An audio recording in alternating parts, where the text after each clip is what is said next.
What's going on, everybody on YouTube? Griffin here, coming back to you guys with another video. In today's video, we're going to be talking about a tool that I mentioned on this channel a couple of times now, but I wanted to kind of give you all just a quick little overview, a tutorial of how this tool can help you, like I mentioned so much, figure out if what you're doing is paying off when it comes to optimizing your Google business profile. If you don't know what the Google business profile is, of course, if you type in, pest control near me, you're going to have this list of usually 3 companies that show up in the Google Map Pack is what they refer to it as, regardless if you're on your phone, on your laptop, tablet, whatever the case may be, right underneath the ads, of course.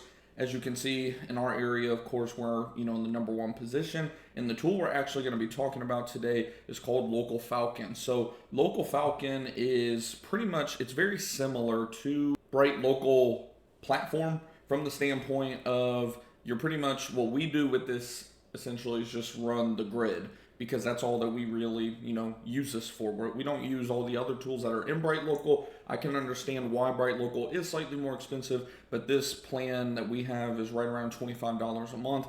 As you can see, we get a lot of credits as well when it comes to running these campaigns. You can literally run multiple campaigns per day. And as you can see here, we only have about 2 weeks to go. And like I said, we're still at 82% of our credits that remain. So it definitely takes a lot to go through those credits. So I'll give you guys just an example of how this tool works. So it already has our location pulled up here, the little dot in the center. Of course, similar to Bright Local, you can run different, types of locations if you have multiple, like we were mentioning. And then from here, you can, of course, have your suggested keywords. This will oftentimes save recent keywords that you may have searched for recently. So let's say, for example, we want to look for pest control service.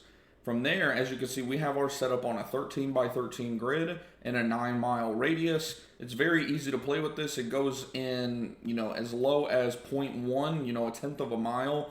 And of course, in terms of the grid points, you can go all the way up to 15 by 15 or the, standard size 3 by 3. We usually just run ours at about anywhere between 5 to 10 miles because, of course, the more dense of an area you are in, the less likely you're going to be ranking, of course, the further out you go. So 9 miles is definitely more than enough. And in all honesty, if you're in a highly populated area like we are in the Dallas, Texas area, 5 miles is generally going to be enough, especially when you're first getting started. I'll give you guys an example of like the 5 mile versus like a 9 or 10 mile radius that we're now, looking at from our end of things. So for this example, I'll show you guys kind of how just hyper focus this can get in. We'll do 15 by 15 on a 5 mile radius, which is a pretty tight search overall. So let's do this scan real quick for pest control service. So if someone types in, pest control service, those type of related searches, that is what this is going to be doing.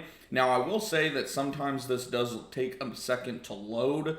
Usually what I'll just do is I'll hit wait for results. If I'm in a hurry and I'm trying to pump out a few different ones that we haven't seen in a while, I'll go ahead and hit new scan. And what it'll do is it'll actually let you know, it'll send you a notification once the whole grid has actually populated, and then you can go in and take a look at that very easily. So as you can see overall, within a 5 mile radius, we're not ranking very bad at all.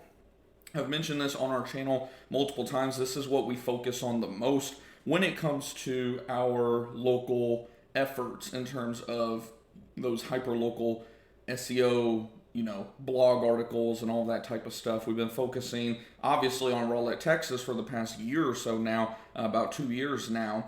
And of course, with that, we are within the top 2, pretty much or top 3 at the minimum across all of Rowlett. Now, obviously, if you know anything about Dallas, there's a lot of suburbs, right? And the scan is actually still in progress. Like I said, some of these take a minute to actually fully load up. But as you can see, our efforts in Rowlett have definitely paid off. Now, like I mentioned, if you've seen our live stream the other day, I mentioned that we've been focusing hard on Rockwall the last probably 6 months or so. The problem was that, and that was another number 2 spot there, the problem with Rockwall and really a lot of the areas that we were doing, but our biggest problem was I was trying to expand our reach just everywhere possible instead of focusing on, hyper focusing on, say, Rockwall. And then Saxe, Texas. Saxe, Texas, for example, is this area kind of right. We can kind of zoom in on it a little bit more than that. Let's take a look here. So Saxe, Texas, you can see Saxe, Texas is right here. Up here we have Wiley, Wiley, Saxy, and Rowlett all kind of meet up right here. And we are slowly but surely ranking better and better in Saxy. I remember literally just a short while ago, these were like 12s and 13s. Now we're starting to crack that top 5. And in some cases, this is Saxy Road right here in Saxy, Texas, kind of the main road that goes through Saxy. We're starting to rank in 2s and some 4s and 3s up in here. So I can tell that our SEO efforts for Saxy and Wiley are starting to pay off as well. If I were to show you a grid from literally just a year and a half ago, you'd just be blown away. I mean, because we were using Bright Local at the time, of course, I can't go that far back, but I can tell you literally from experience, we had our number 1 like right here, and then everything outside of that was like orange or red. Like we were in teens all the way up to 20, all the way up. So of course we were getting very little to no call activity, where like I've mentioned on this channel a few times, anymore we're getting quite a bit of activity on our call volume. I can actually show you guys. As you can see, the calls have just kind of been slowly but surely going up, right? We had a weird month in May. We were actually having an issue, so our phone number was not showing for part of May. I don't know what happened with that. It got removed from the page and I didn't even notice it. I think it was a period of like 6 or 7 days, so about a week. So you factor in a week's worth of calls, we probably would have had about the same volume as like April or March, if nothing else. And then in June, 28 organic calls. And now July, 35 organic calls. Like I said, you can really hyper-focus this. I mean, we're on a 5-mile radius with 15 total, 15 by 15 grid. So we're talking, if I were to estimate, probably about a quarter mile in between all of these dots. And again, I haven't like broken out a calculator and done the actual math or anything like that, but that's roughly what you'd be looking at, probably somewhere between a third of a mile to just over, or not a third, right at around a quarter mile to maybe a third of a mile at the most in between those dots. So that's pretty much it for this video. Wanted to keep it kind of short for today. Just wanted to give you all somewhat of a overview of how this platform, like I said, is called Local Falcon, how it works. If I'm able to get some kind of like affiliate link for you guys to get you guys some kind of discount, I'll make sure to leave it in the description box below. So definitely check out that description box to try to, hook you up with some kind of deal. If it's not there, then that means, I wasn't able to hook you guys up for some reason or another. But other than that, if you guys have any questions or anything, just shout it out in the comments below. Otherwise, I will see you guys in the next video.